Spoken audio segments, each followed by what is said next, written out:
Welcome back to Genshin Interact. Today we're starting another series we hope you guys will enjoy. This series has two parts. The first part of every video, we will go over what Hoyo has given the community in the past week. The second part will be us looking into recent leaks about future content. We do want to say that all the info we have found, you can find yourself. We are not beta testers and have no inside information. We will be using various sources that everyone has access to. We also want to point out that these videos will be a second video that we make a week and will not interfere with our normal videos. Now with all that out of the way, onto the video. So looking at what Hoyo has really sent us just in general with Genshin Impact on Twitter itself, as well as some other areas that we've seen, mainly even looking at Hoyo Lab, it's kind of difficult to actually get anything from there. But I know that at least looking through here, we can get a lot of information about new events, new stuff that's going on. So we do want to just take a recap over the past week about what's been going on with Genshin Impact themselves. So the first thing that we can see here from the past week is we are looking at how they are starting this commemoration event, and it is still going on. We're on day 8 as of right now, but this started back in the beginning of October. It's just an X or Twitter event that they're doing, and if you follow Genshin Impact as well as retweeting the post, you guys can possibly get an idea to get some rewards at the bottom. You'll see here that they've got one where you can get a cool little necklace, some umbrellas, obviously some little pillows or whatever, which look kind of cool. They are not the child pillow, thankfully, though, which hopefully Rift will throw that up on the screen. Which there does look like there is a child pillow in there, though, so yep. There's still hope. We'll slap it up on the screen and show whether or not that's going to be there or not. But, and then awesome $75 Amazon gift card, you know. Pretty good-looking rewards, honestly. Yeah, so there's some cool stuff, and we'll see those as we're going to be scrolling through. But there's that. We've got a New York City event that's going to be happening the 12th through the 15th. So if you guys are in New York City, and it's obviously at the Javits Convention Center, that'd be great to guys go figure out and go look. I know a lot of the little pop-up Genshin shops are mainly held in a lot of the larger cities, so yeah. It is a little bit difficult. Those would be pretty fun to check out. Yeah, exactly, the little shops that pop up. I know the cafes are really cool too, so I'm glad they're bringing that here.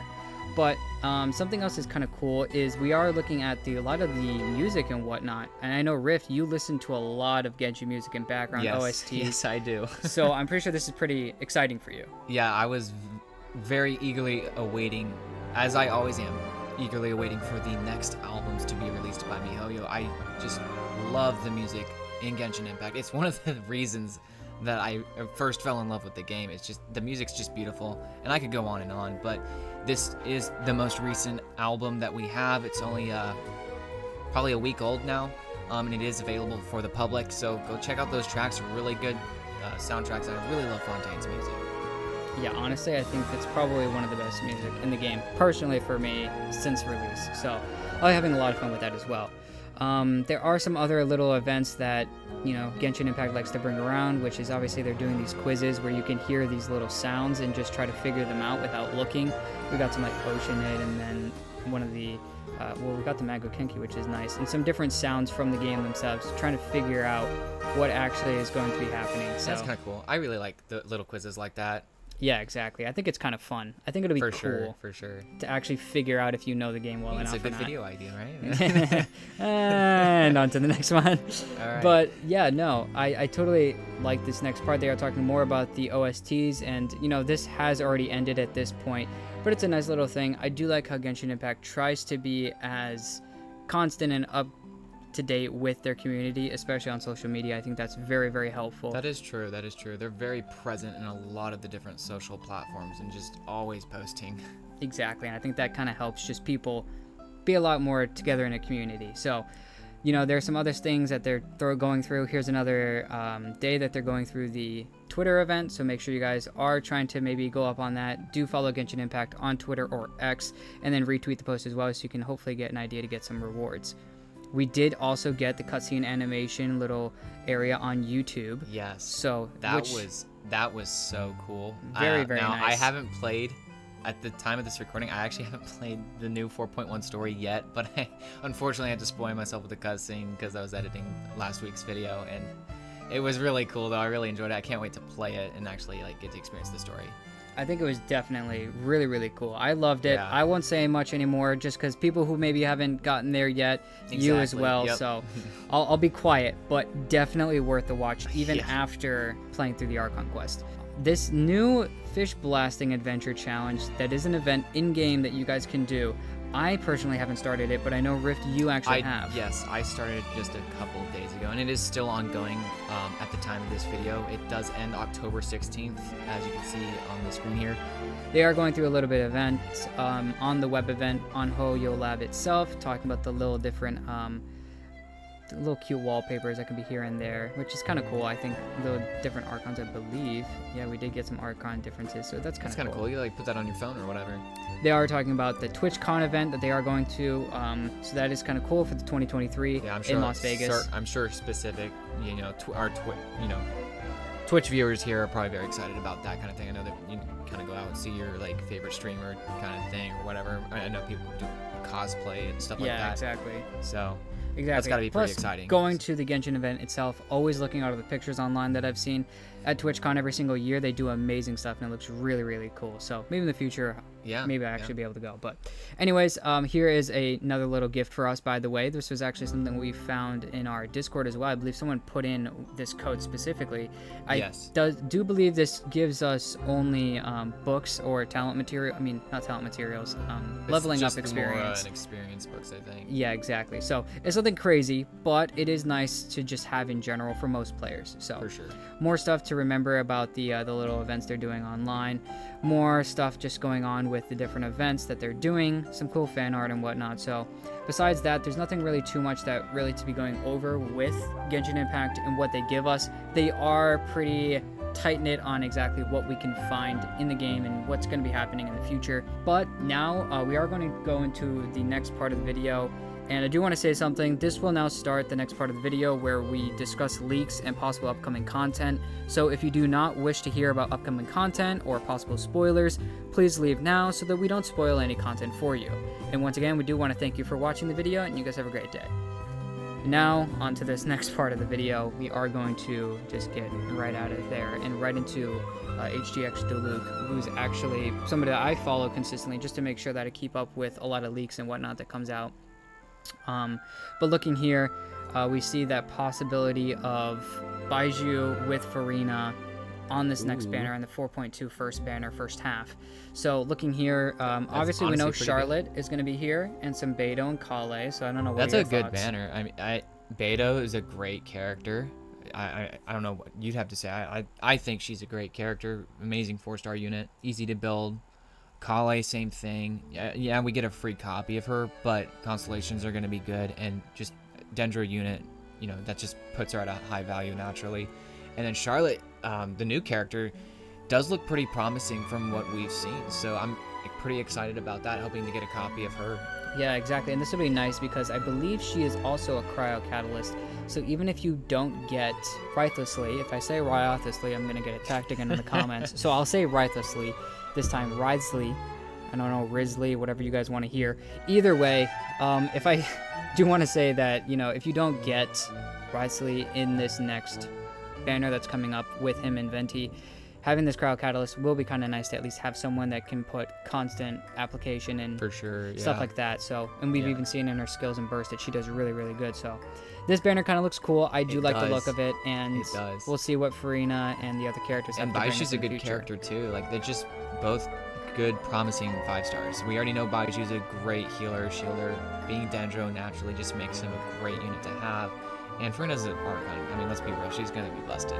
Onto Reddit, which is obviously our favorite and most beloved source to get content from. Yay, and I love sitting on here, and not really.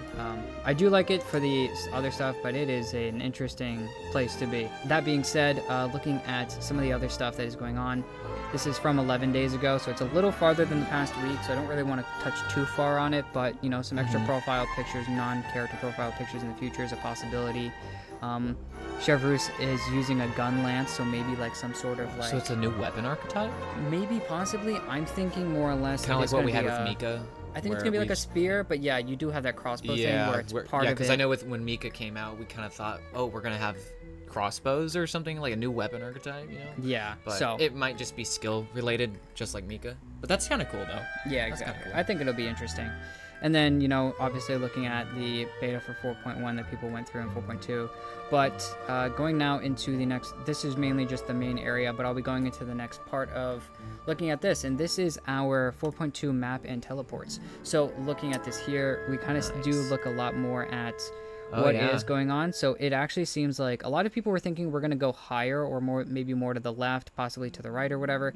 But we see actually here on the right side of the map that it's actually going to open up more on this right side. So past the Bellow region and past the upper side of the Court of Fontaine region, opening up that right side, possibly in the future connecting with what is going on in Mondstadt, as well as with that port that we all know connects with Fontaine. Yeah, maybe even some areas of that north leeway. So yeah, exactly. So very good to see. And I can also tell just from that image, I think from what it looks like, you can see in the image, like, that is the edge of Fontaine, like the, lifted plate or whatever is going on there with tectonic plate shifting. I think that might be the edge, but that's not to say it, like, you can go outside that and you're still in Fontaine. Yeah. And there could be islands out there, because that's still ocean out there as well. Yeah, so we'll have to see what basically in the future they're going to bring. After looking at the map and the exploration, looking at the next part that's opening up, we do see maybe some, I have no clue why this dude is sitting here just, he does not look happy whatsoever. Yeah, he looks like he's having a lot of fun here. Yeah, but there's a lot of exploration that we can see going on here, and a lot of underwater exploration. Maybe that could be kind of cool. Some overworld stuff, and that looks just cool in and of itself. More mountains, yay. We do see some coloration, actually. That coloration a second ago looked like leeway. A lot of the trees that you find in leeway up here. Let's see if I can stop this correctly. A lot of that coloration in the trees seems very leeway, so maybe possibly that could be something we see, but... Yeah. I know. Now, I haven't really explored Fontaine at all yet, but you have. So, like, and from what your experience, exploring Fontaine's been pretty fun. Both the overworld, but also the underwater exploration's very. They were trying to make a promise with that, and a lot of people were skeptical before Fontaine released about the whole idea of just underwater combat exploration. But it's all turned out pretty well. You think so? Yeah, I totally think that it's just an extra little bit that they get to see, which is kind of cool, and I like the idea of just expanding obviously more of the world. A lot of the underwater is a very cool mechanic, so I'm excited to see a lot more of what's going on. So the next part that we're going to look at, though, is obviously the ability that Furina has to walk on water, which this seems like it'll only be in her skill state, and this is really bad quality, but it is what it is.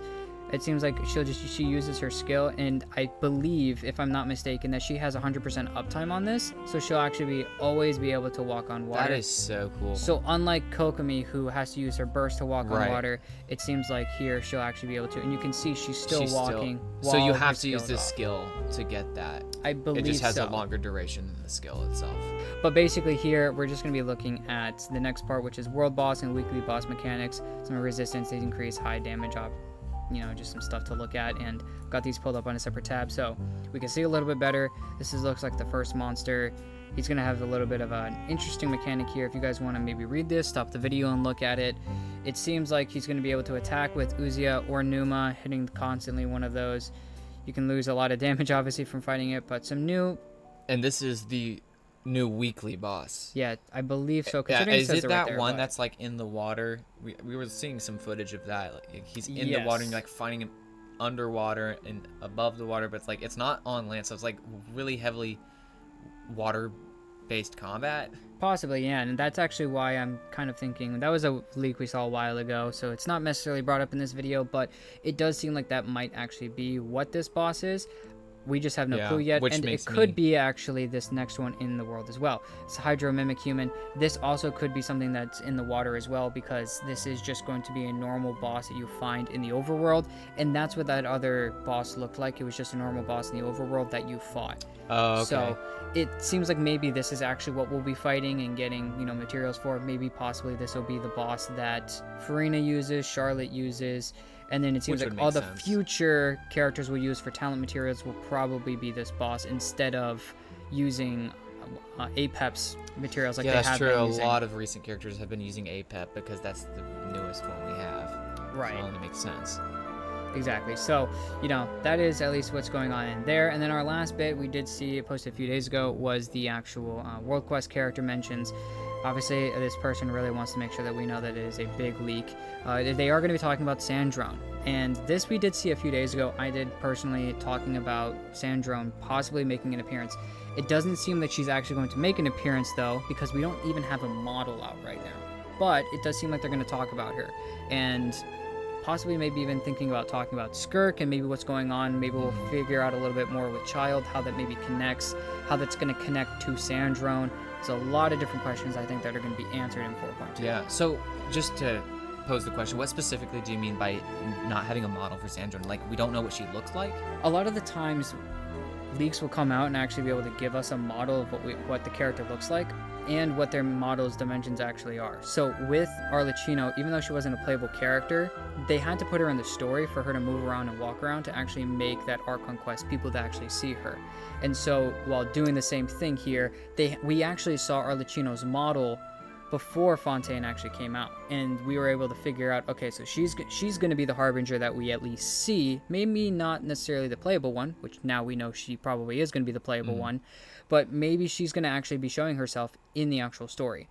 What we're seeing here is that Sandrone's name is going to be more or less dropped rather than actually making the appearance with a model that they can use to show her.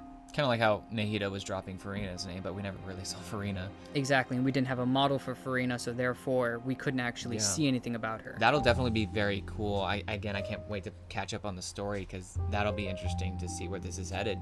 Yeah, I think that about just sums it up. So good. I think it's a good place to stop here, and we'll see y'all later in next week's Interact post, where we'll be covering any new updates, whether or not that's new events we're going to be getting, and just new story, maybe some. You never know, it could be a big surprise or a big reveal. Yeah, actually, it would be kind of cool to see what the next week's going to bring, especially getting closer to that 4.2 area. So at the end of it, that's what we're going to be talking about today, and we'll see you guys in the next one.